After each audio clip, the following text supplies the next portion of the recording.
The old mansion loomed before me, its turrets and gargoyles reaching towards the moon like skeletal fingers. I shivered, despite the warmth of my camera equipment slung over my shoulder.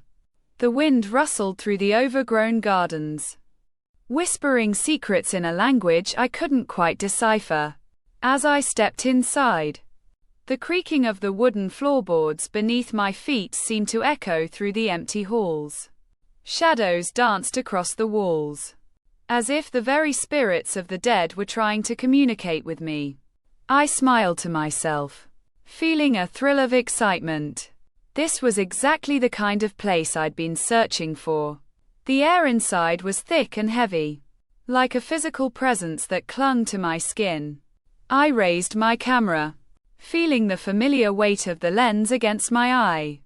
The flash would illuminate the darkness, revealing secrets hidden in the shadows. But what if it revealed something I wasn't ready to see? I began to snap pictures, the flash firing like a strobe light in the darkness. At first, I saw nothing out of the ordinary, just the familiar contours of the mansion's grand staircase, the intricate carvings on the walls. But as I continued to click, I started to notice strange presences, flickers of movement, ghostly outlines that seemed to melt into the shadows. My heart began to pound in my chest as I realized that I wasn't alone in the mansion. Whatever was lurking in the darkness, it was watching me, waiting for me to make my next move. I tried to focus on my camera, but my hand was shaking, and the images began to blur.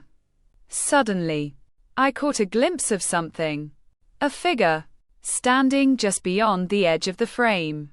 I froze, my finger hovering over the shutter button. It was a woman, dressed in a long, flowing gown, her face a pale mask of sadness. I snapped a quick picture, but when I looked at the image, she was gone. The next picture I took was of a door, slightly ajar. In the background, I saw a faint outline of a child, peering out at me with eyes that seemed to hold a deep sadness.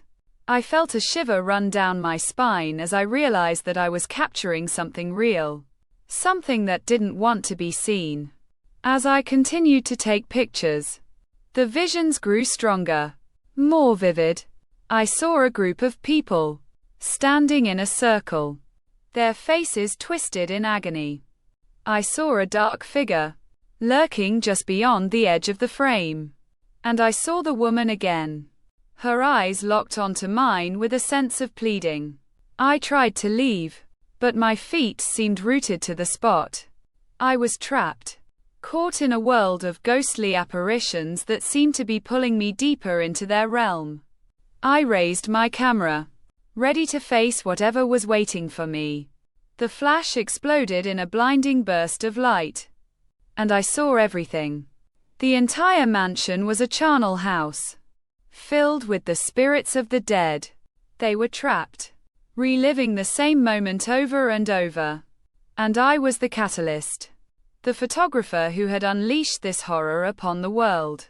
I stumbled backwards, my eyes wide with terror.